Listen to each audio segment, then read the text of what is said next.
Man, don't be taking shortcuts in life. When you take shortcuts in life, it come back to haunt you. I remember back in the day when I first got into like social services, and I remember every day where I would cut a corner, I would have to end up doing the work the next day, and it put me behind on the next day's work. So I definitely developed the concept of, go above and beyond today, so you ain't got to think about that stuff tomorrow. Because, like, I'm in a situation now where, like, I got a client who I had to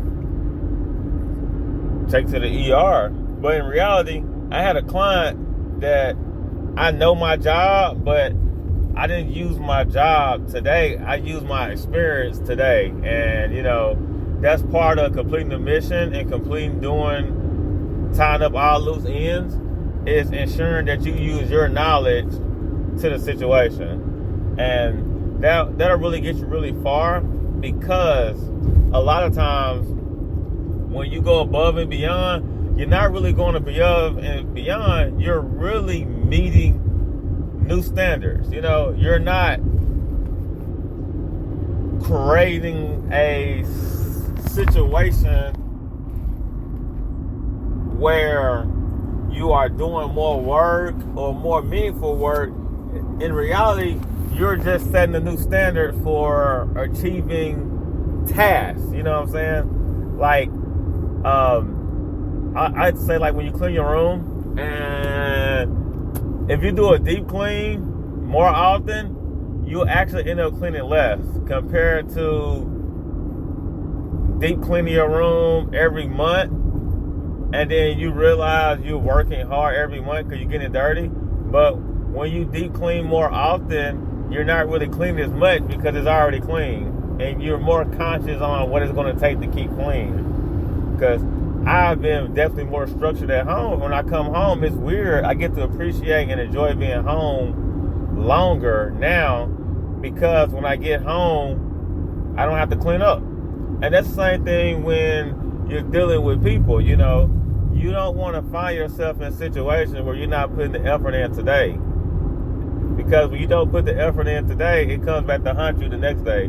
So I definitely conscious of, like, giving my all every day, because if I give my all every day, I can live with the results. When I leave something on the table, I have regrets about what could have been of my accomplishments. And that's critical. That's critical for, like, a development of a individual and trying to accomplish your goals and tasks. Because I know I'm one of those people who set the standards. And I notice when I cut corners, my environment cut corners, and it ends up coming back on me. Like, I notice, like, when I'm at work and I cut corners, and I don't hold people up to the standard of me, what happens is they lower their standards of what they are and what they have the potential to be, and it comes back to haunt me because I'm working with you. That's all about that mentor mind frame and thought process when you are interacting and involving yourself with people. Now if you go stay in your own little bubble, like I be most of the time, different conversation. But when you're, like, constantly trying to surround yourself around people and mentor them and be positive, this is an outcome of that situation. You're going to have to go above and beyond. But like I said, you're not doing more work, really, because what goes around comes around. So when you go above of what your standard is, when you start extending your standard, when you move on and do more challenging tasks, you have put the bar a little higher. I have more years of social work services than I do working at a shelter. So when I get into these situations where they're challenging, I definitely have to use my skills and my education to accomplish tasks. And that's one of the things you can't forget. Like, you can't forget what you got because you don't use it. You have to remember and find ways to utilize these skills on a consistent basis, so when it's time to use it, it's fresh. I'll give an example. When I play tennis, and this is like one of my favorite sports. But I notice when I don't play tennis that often, it takes me a while to get my rhythm back in tennis. And it comes back to haunt me because I get frustrated because I can't do the basic things like backhand and serve. But when I'm playing more consistently, those things come second nature. And you definitely want to pay attention to that, helping curate second nature activities and second nature movements. Because when it becomes second nature, it's not much thought needed. And if you have a talent and you have tools, it's really good to use them because they're yours, because there's things you lacking in. So, if you're lacking in one area, you want to make sure you're tightening up all the other areas you are good in. So when you're forced to be in a situation and you have to utilize those tools you're not good in, you actually do remember the tools that you do have, and you're not forgetful and regretful in those situations. But all right, holla. Yeah, you definitely gotta keep your energy in the right place when you are conducting yourself in that manner. Because I notice people who excel in life are ones that don't frown upon hard work. Because hard work is needed to get the results that you want.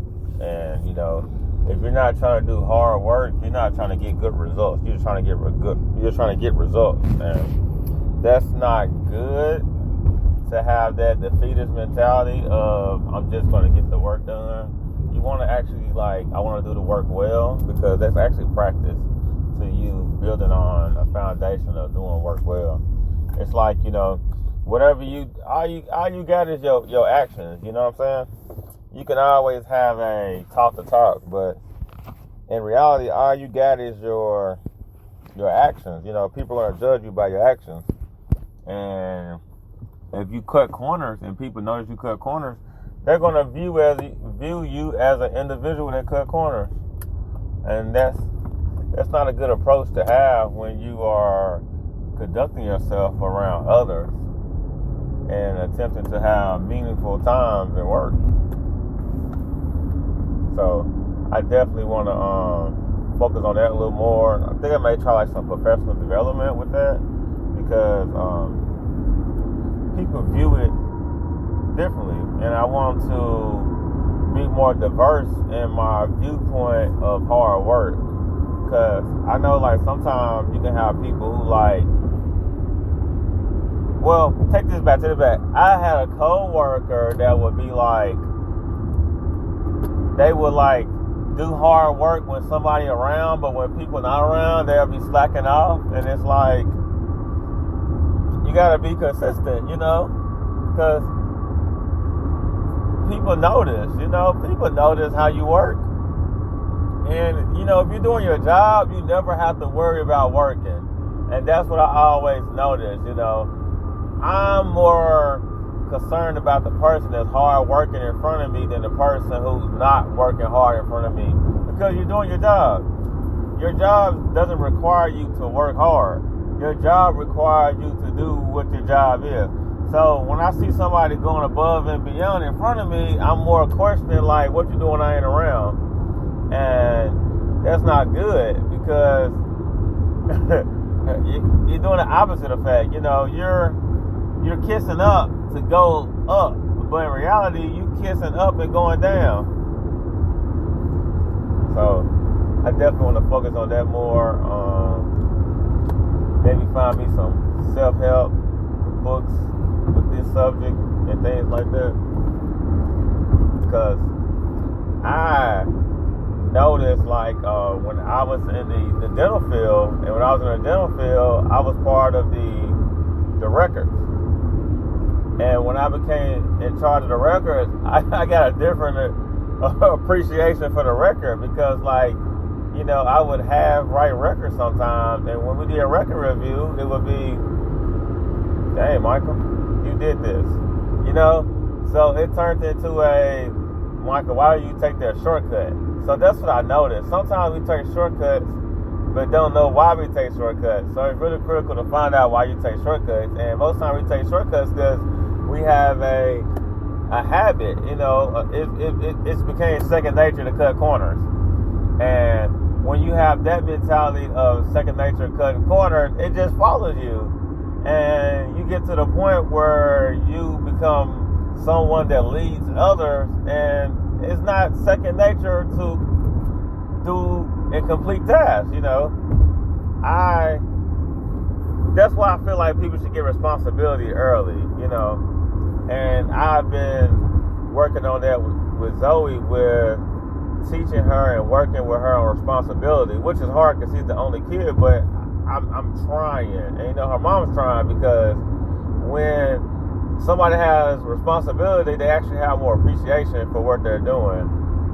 And you always want one to have more appreciation for what they're doing because they're doing it, Like Zoe will have a painting and she would not like the painting, and I would question why she don't like it.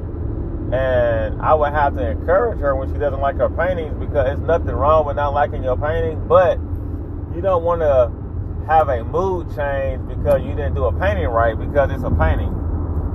You're going to have opportunities to do more paintings and do more activities. So don't get discouraged if you don't like this one. And that's what I try to work with her on, is not being discouraged when these things happen, because that's super critical. Because I know growing up, I didn't always have the accountability of getting tasks, because, my mom would get frustrated because I'm messing up, and she would end up doing it. And what I noticed was I didn't learn certain things at the appropriate time that I should have. Like, I was 12, 13 years old, didn't know how to properly wash dishes. I had a concept of how to wash dishes, but I didn't know how to wash dishes.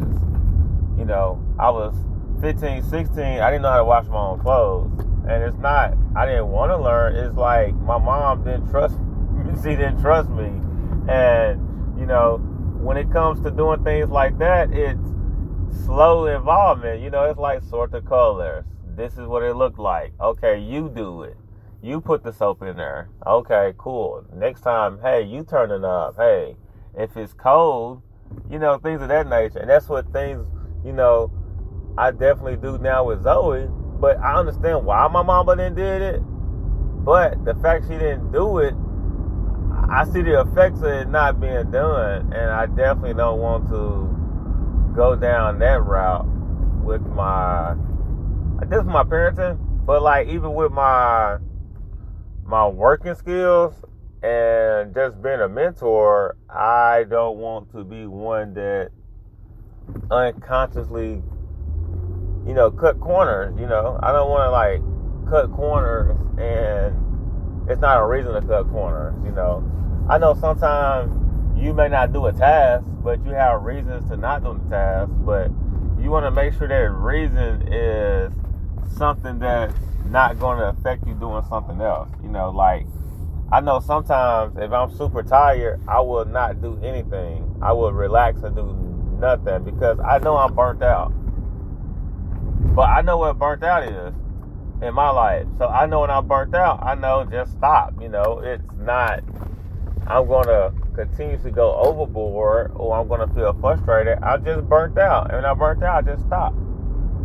But when I stop, I know what needed to be done and I know where to start again when I reset. So that's definitely a difference. That's definitely a difference compared to I don't have a reason to cut corners. It's like, for example, if you're working and you get off at 8 and it's 6:30 and you got 2 tasks to do and you don't do those tasks because you just don't want to do those tasks, it's one of those well, you're getting paid to 8. If you're having trouble doing it at 6:30, maybe you should have done it at 4:30 to where it wouldn't be things like that. And that's what I definitely try to find myself doing more and working on more and having conversations about how do we motivate ourselves to do and complete tasks at the end of the day.